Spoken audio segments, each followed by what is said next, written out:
समृद्धी महामार्गावरती खिळे असल्याबाबतचा जो व्हिडिओ रात्री व्हायरल झाला होता, तर त्या अनुषंगाने मी सांगू इच्छितो की समृद्धी महामार्गावरचा 54 किलोमीटरचा जो पॅच आहे त्याच्या मेंटेनन्सचं काम चालू होतं आणि ज्या ठिकाणी हा प्रकार घडलेला आहे तर त्या ठिकाणी मेंटेनन्सचं काम चालू असताना म्हणजे जवळपास मागच्या 8 दिवसापासून हे काम चालू आहे। लेन नंबर 1 वरती काम चालू आहे, लेन नंबर 2 आणि 3 ह्या सुरू होत्या।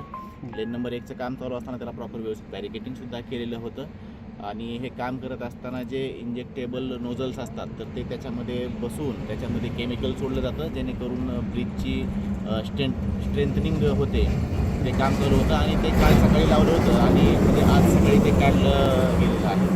जवळपास 24 तासाची ही प्रोसिजर आहे। अशा प्रकारचे कुठलेही खिळे लावण्यात आलेले आहेत किंवा काही हे सगळी अशा प्रकार कुठलाही घडलेला नाही आणि ज्यावेळेस रात्री बॅरिकेड्स त्या ठिकाणी लावले होते कुठल्या तरी एका अज्ञात व्हेकलनं ते बॅरिकेड्स तोडले गेलेले आहेत, त्यामुळे जे 2-3 व्हेकल्स आले ते पंक्चर झालेले आहेत।